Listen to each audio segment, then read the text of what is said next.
नमस्कार, आप देख रहे हैं उज्जवल भारत न्यूज और मैं हूं खुशबू।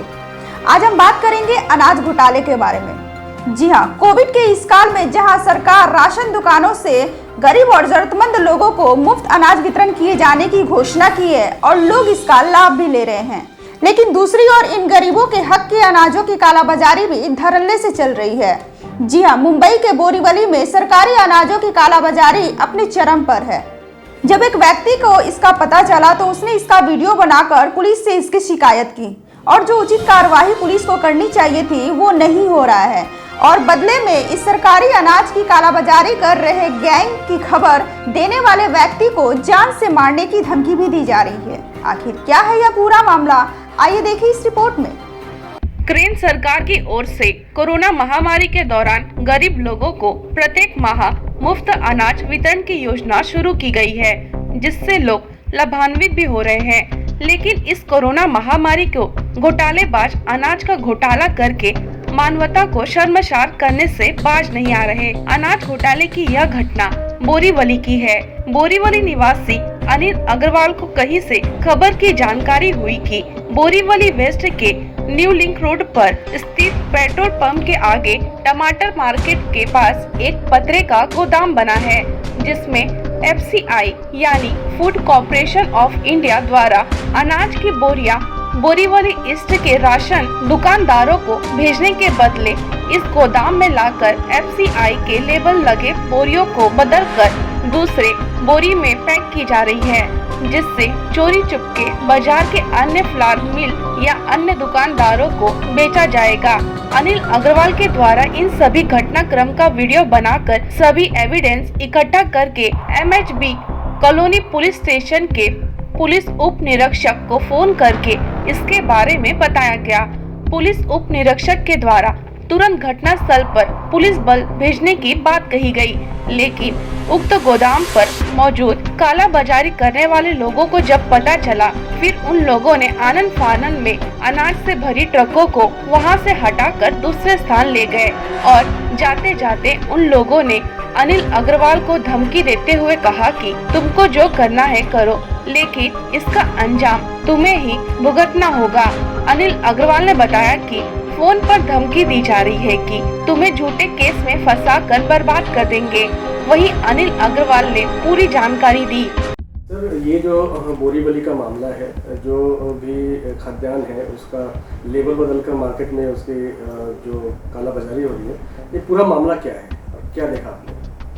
ये ऐसा था सर, 21/9/2020 की ये रात की 9:30 से 10 बजे के दरमियान की घटना है।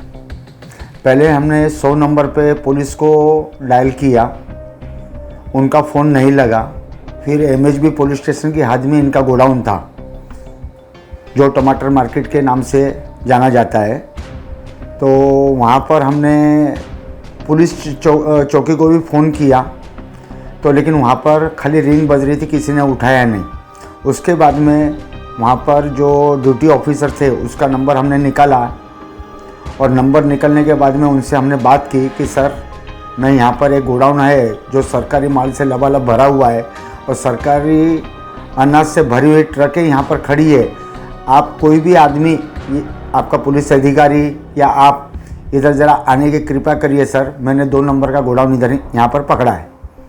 तो उन्होंने फिर उसी टाइम पे 2 कांस्टेबल लोगों को भेजा और जो सबसे पहले जो गाड़ी थी MH04SD3178, मेरे को उनके ही किसी आदमी ने बताया था कि ऐसे ऐसे ये रेशनिंग की भारतीय खाद्य निगम गोडाउन से बोरोली लिस्ट में से राजेंद्र नगर से ये गाड़ी भर के खड़ी है और ये टमाटर मार्केट के गोडाउन पे अनोथराइज जो गोडाउन है वहाँ पर जाने वाली है।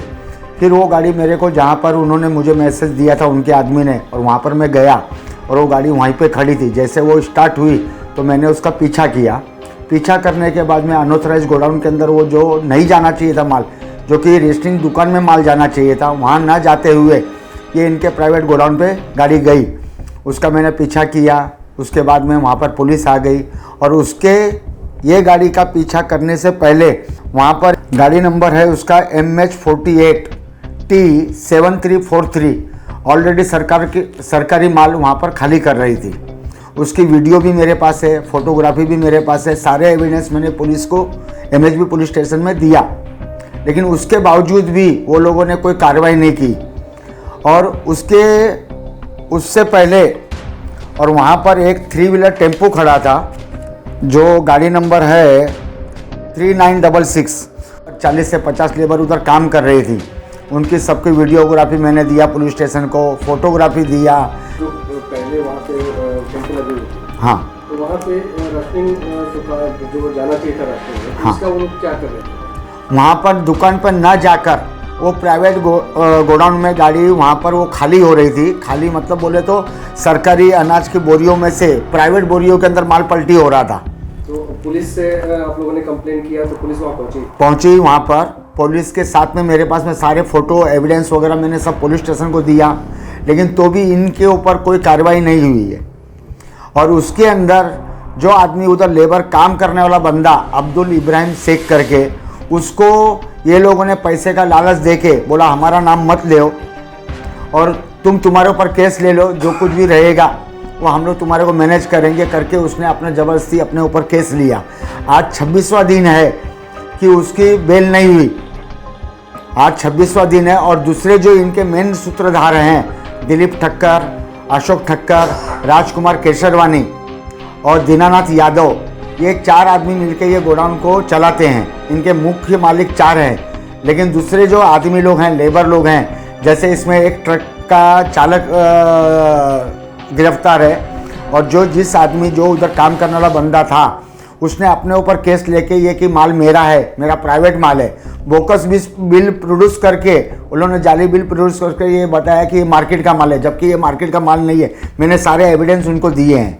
तो पुलिस आपने जो भी एविडेंस दिए तो पुलिस उसको नहीं मान रही है? नहीं, उसको नहीं मान रही है। और जितने मतलब एविडेंस थे वो पुलिस की हाजिरी में वहाँ से सारे गायब हुए हैं। भरा हुआ ट्रक, एम्प्टी गोनियों का टेम्पो और पुलिस के बीच में जो खाली बारदान वहाँ पर गोडाउन में पड़े थे वो देखते हैं तो सुबह में एक भी एविडेंस वहाँ पर नहीं है।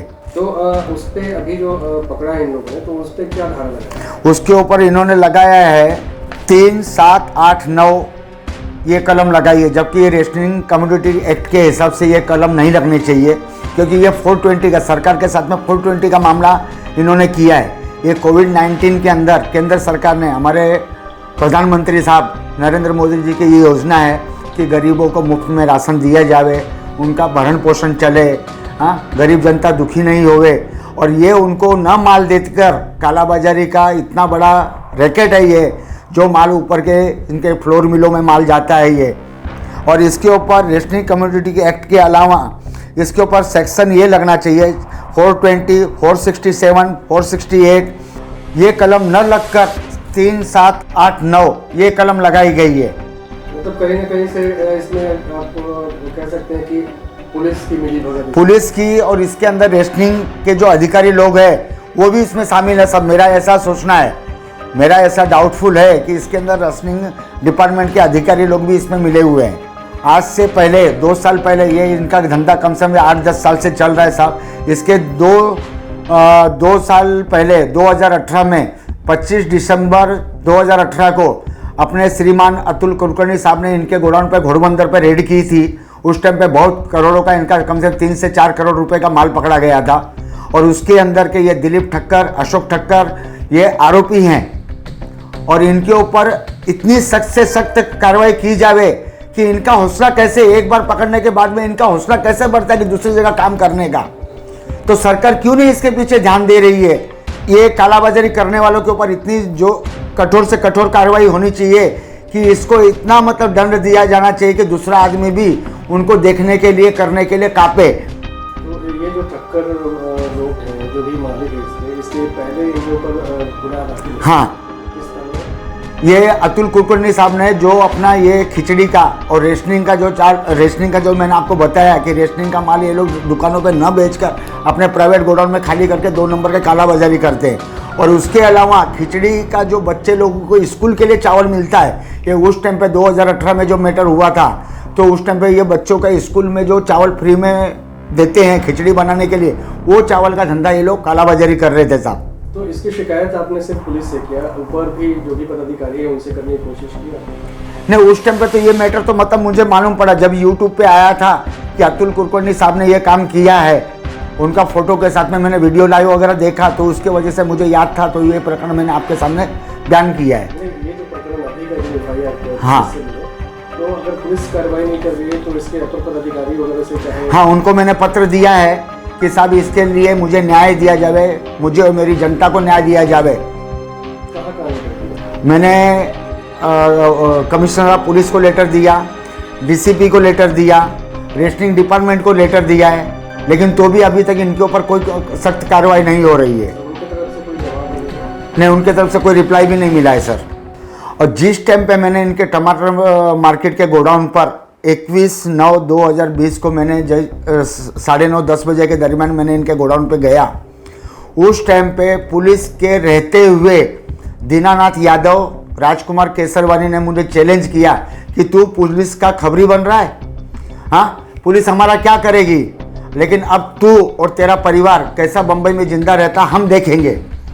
और उस डर के मारे मैंने अपना पुलिस से संरक्षण मांगने के लिए भी मैंने सब जगह पत्र दिया है, लेकिन तो भी अभी तक पुलिस से कोई संरक्षण नहीं मिला है। तो अभी जो उन लोगों ने जान से मारने की धमकी दी है और सुना है कि पुलिस भी आपके ऊपर पलटवार कर रही है, तो इस कंडीशन में आपने पुलिस से शिकायत की कि आपको जान का खतरा है? हाँ, मैंने किया शिकायत उनको।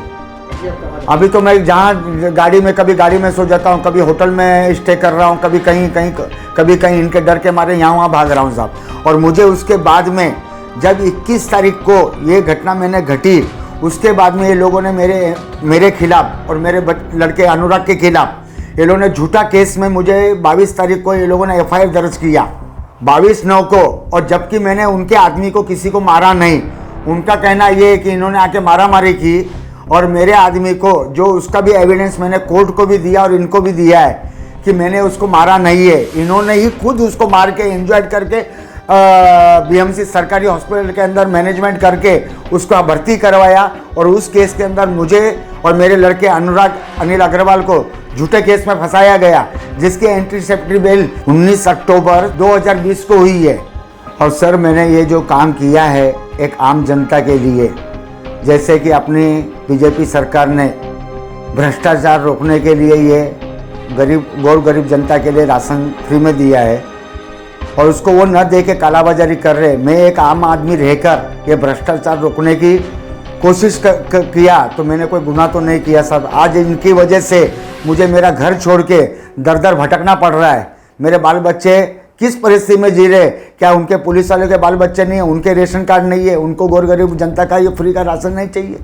अगर मोदी सरकार ये अनाज देने का जो सिलसिला है वो पब्लिक को दे रही है, वो उनको न पहुंचकर कालाबाजारी हो रही है, अगर मैंने उसको रोकने की कोशिश की है तो कोई गुनाह तो नहीं किया है सर।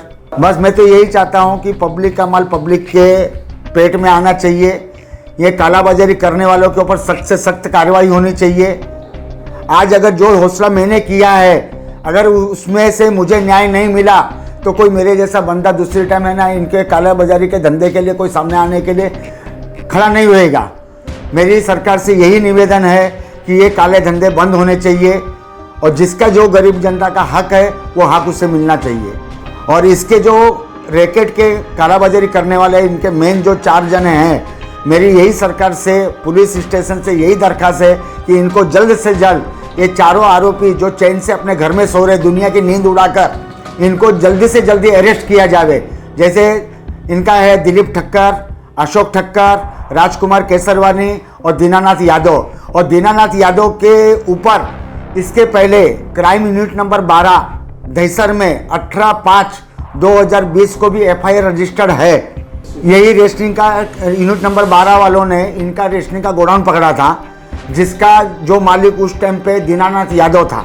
और दीनानाथ यादव ने हमारा उस केस के अंदर भी झूठा नाम लेके हमको फंसाया गया था और हमारा उससे गोडाउन से कोई लेना देना नहीं, कोई एग्रीमेंट नहीं, कोई धंधे में इन्वॉल्व नहीं, कुछ नहीं। और उन्होंने वहाँ से रेड होने के बाद, वहाँ का गोडाउन छोड़ने के बाद में फिर इन्होंने न्यू लिंक रोड टमाटर मार्केट में इन्होंने नया गोडाउन लिया, फिर इन्होंने यही कालाबाजारी का धंधा स्टार्ट किया। मेरे हाथ जोड़ के विनंती है कि इनको कड़ी से कड़ी सजा दी जावे। और मैं मेरे बच्चों के साथ और दर दर की ठोकरें खा रहा हूँ।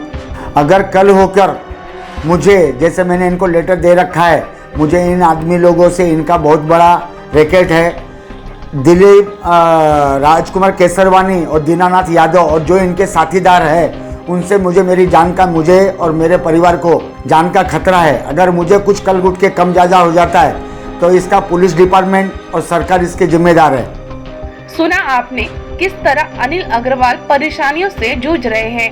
अब देखना यह होगा कि पुलिस इस मामले में कब तक कार्रवाई करती है या ऐसे ही भ्रष्टाचार करने वाले लोगों के हौसले बुलंद होते रहेंगे। अभी के लिए बस इतना ही। ताज़ा तरीन खबरों को जानने और देखने के लिए आप हमारे उज्जवल भारत न्यूज चैनल को लाइक, शेयर एंड सब्सक्राइब जरूर करें और अपने कमेंट्स हमारे चैनल के कमेंट्स बॉक्स में भी साझा जरूर कीजिए। दीजिए इजाजत, नमस्कार।